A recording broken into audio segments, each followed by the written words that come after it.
Muy buenos días, oyentes de Radio Abarán, amantes de la literatura en pequeñas dosis, que es de lo que se trata en este espacio que hemos llamado El despertar del dinosaurio.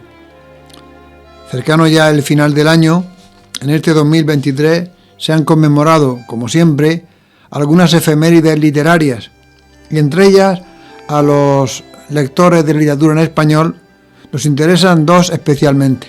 Uno, el 50 aniversario de la muerte de Pablo Neruda, el gran poeta chileno, que murió en el 73, y otro, que es un poco más escondido, más en segundo plano, el 150 aniversario del nacimiento de Azorín, ese autor de Monóvar, que nace en 1873.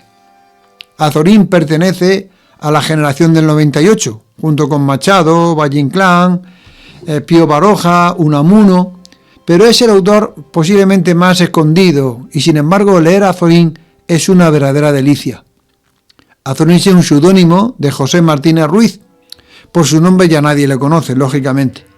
Y Azorín conviene leerlo por varias razones. Primera razón, por su estilo perfecto, una prosa maravillosa, pero al mismo tiempo tremendamente sencilla, transparente. Segundo, porque los libros de Azorín, muchos de ellos, los podemos leer la parte que queramos, no hace falta leerlos enteros, como este que recomendamos hoy, Las confesiones de un pequeño filósofo. Son capitulillos breves que no tienen hilación unos con otros y que no exigen que leamos todo el libro para ver el desenlace. Y eso es importante. Y tercero, porque Azorín es el autor de los detalles, de las pequeñas cosas, de la gente sin importancia, de las personas que no aparecen en ningún libro de historia. ¿De acuerdo? Entonces eso es la intrahistoria que llama Azorín. El gusto por el detalle, por lo pequeño, por lo anónimo, por lo que no destaca. Y vamos a leer un capitulillo de ese libro que he recomendado, Las confesiones de un pequeño filósofo. Azorín estuvo de niño, de los 7 a los 15 años, estudiando en Yecla, en el colegio de los Escolapios. Ahí estudiaba interno, lógicamente se iba en septiembre y volvía en Navidad cada 3 meses a su casa. Entonces él nos describe un poco pues algunos de los profesores que tenía allí, algunas de las cosas que le pasaban, pero siempre cosas sin importancia. Este personaje del capítulo de hoy, el padre Miranda, es una persona prácticamente anónima, uno de los profesores más que había allí. No es una persona que ha destacado en ningún ámbito de la vida social. Pero nos quedamos primero con esto, el detalle, las cosas sin importancia que nos cuenta. Y segundo, el estilo tan sencillo con el que Azorín cuenta las historias. El padre Miranda tenía la clase de historia universal, pero cuando se presentaba en lontananza un sermón, ya no teníamos clase. Entonces, él nos dejaba en el aula charlando y salía a pasear por el claustro, mientras repetía en voz baja, gargajeando ruidosamente de cuando en cuando, los periodos de su próximo discurso. El padre Miranda era un hombre bajo y excesivamente grueso. Era bueno. Cuando estaba en su silla repantigado, explicando las cosas terribles de los héroes que fueron la historia, ocurría que con frecuencia su voz se iba apagando, hasta que su cabeza se inclinaba un poco sobre el pecho y se quedaba dormido. Esto nos era extraordinariamente agradable. Nosotros olvidábamos los héroes de la historia y nos poníamos a charlar alegres. Y como el ruido fuera creciendo, el padre Miranda volvía a abrir los ojos y continuaba tranquilamente explicando las hazañas terribles.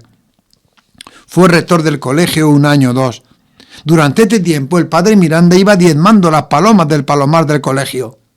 Nosotros las veíamos pasar frente a las ventanas del estudio en una bandada rauda. Poco a poco la bandada iba siendo más diminuta. Es el padre Miranda que se la come, nos decían sonriendo los fámulos. Y esta ferocidad de este hombre afable levantaba en nuestro espíritu, lo que no lograban ni César ni Aníbal con sus hazañas, un profundo movimiento de admiración. Luego el padre Miranda dejó de ser rector. De la ancha celda directorial pasó a otra celda más modesta. No pudo ya ejercer su tiranía sobre las nuevas palomas. Y véase lo que es la vida. Ahora que era ya completamente bueno y manso, nosotros le mirábamos con cierto desdén, como a un ser débil, cuando pasaba y repasaba por largos claustros, resignado con su desgracia. Algunos años después, siendo yo estudiante de facultad mayor, me encontré en Yecla un día de Todos los Santos. Por la tarde fui al cementerio y vagando ante la larga fila de nichos, pararon mis ojos en un epitafio que comenzaba así: Hic jacet Franciscus Miranda, sacerdos scholarum piarum. Ese es el capitulillo de las confesiones del pequeño filósofo sobre un hombre, un profesor más, sin importancia, que lo más grande que hacía era que se quedaba dormido en clase de vez en cuando y que, como era director un tiempo, se comía las palomas del palomar. Son las dos grandes hazañas, entre comillas, que nos cuenta Azorín. Son los detalles, la intrahistoria, las cosas pequeñas, los personajes anónimos, aquellos en los que Azorín fija su mirada para darle forma literaria. Leamos a Azorín, releamos a Azorín, saboreemos a Azorín este año en el 150 aniversario de su nacimiento. Bueno, y como música de siempre, hay en la música del siglo XX un antes y un después de los Beatles. Vamos a oír de los Beatles una de sus canciones más emblemáticas, que data de 1965, Yesterday, Ayer, una canción en la que ellos expresan la añoranza del ayer, del amor perdido y las oportunidades que no vuelven. Con Yesterday y con los Beatles nos quedamos en este lunes de diciembre. Buenos días. Yesterday.